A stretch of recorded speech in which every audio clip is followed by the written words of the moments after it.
ओम श्री सतनाम साखी। जय श्री कृष्ण। परम श्रद्धेय सद्गुरु स्वामी शांति प्रकाश जी महाराज के सत्संग प्रवचनों का संकलन, सत्संग वर्खा भाग 15, प्रवचन 3, अपमान का दुष्परिणाम, पार्ट 2। गुरु महाराज ने अपने सत्संग में कहा, आज विशेष कथा है अपमान की। जो व्यक्ति संतों अथवा गुरु का अपमान करते हैं, माता पिता, भगवान, देवी देवताओं का अपमान करते हैं, उनका क्या हाल होता है, इसी पर आज की कथा आधारित है।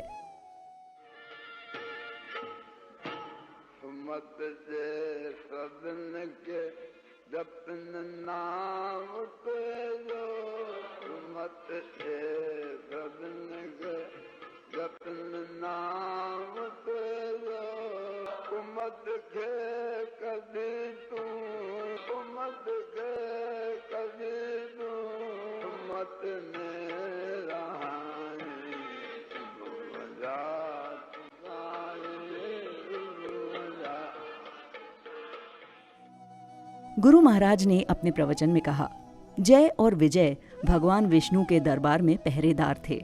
उन्होंने ब्रह्मा जी के पुत्रों यानी सनत कुमारों का अपमान किया तो उन्हें 3 बार राक्षस योनि में जन्म लेना पड़ा। हो निमाणो रह जग नानक नदर नहाऊ, अर्थात इंसान को बल हो तो भी निर्बल के आगे झुकना चाहिए। बलवान के आगे तो सभी झुकते हैं, किंतु निर्बल के आगे कोई नहीं झुकता। स्थान किसका ऊंचा है? सामी साहब फरमाते हैं, सिरंदे सा तालो विरलो को गुरमुख हो। इसका अर्थ है, यदि कोई व्यक्ति किसी भी अमीर अथवा गरीब से लड़ने में सक्षम होने के पश्चात भी किसी के प्रति द्वेष न रखे, सिरंदे अर्थात करने वाला किसी का अपराध न करे और यदि करे तो उससे क्षमा मांगे। देखिए, यदि आप किसी गरीब को लूटते हैं, फिर आप बोलते हैं, हे गुरु नानक, मैंने जो ये पाप किया है, कृपया मुझे क्षमा करना। आप थप्पड़ तो एक को मारें और माफी किसी और से मांगे, ये माफी भगवान नहीं देते। आपने जिसे लूटा है उसी से माफी मांगो, भगवान तुम्हें माफ कर देंगे। कभी भी एक के बदले दूसरा माफी नहीं दे सकता। आजकल कोई सीधी राह बताने वाला नहीं है। पाप करे एक का और माफी गुरु नानक अथवा भगवान से मांगे। क्या भगवान को और कुछ काम नहीं है जो दूसरों को माफी देते फिरेंगे? अर्थात जो माफी देते हैं उसका कर्जा भी उन्हीं को उतारना पड़ेगा। आपने जिसका गुनाह किया है उसी से माफी मांगेंगे तो आप बहादुर कहलाएंगे। गुरु महाराज ने आगे प्रसंग सुनाया। वृंदावन में नारायण दास नामक संत थे। उन्होंने कितने ही दोहे लिखे हैं। वे एक बहुत ही प्रतिष्ठित गुजराती जज थे। वे हिंदी, गुजराती, संस्कृत, अंग्रेजी और अन्य अनेक भाषाएं जानते थे। उन्हें किसी बात से वैराग्य हो गया और वे वृंदावन आ पहुंचे। गुरु महाराज अपने प्रवचन में कहते हैं, श्री कृष्ण से प्यार तो बहुतों का है, पर गुजरातियों का विशेष रूप से होता है।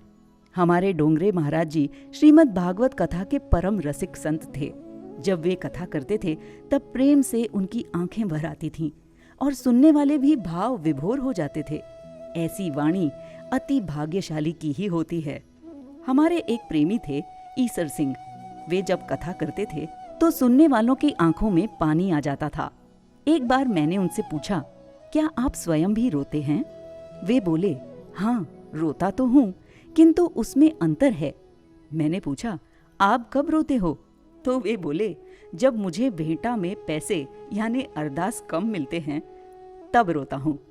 गुरु महाराज ने कहा, तो देखिए, ये जो दूसरे प्रकार का रोना है ये अर्थहीन है, ये इंद्रियों का विकार है। जबकि पूज्य डोंगरे जी महाराज जी का रोना प्रेम से परिपूर्ण है। उनका प्रेम कठोर को भी नरम कर देता था, हृदय के मैल को धो देता था। बोलिए सतगुरुदेव भगवान की जय।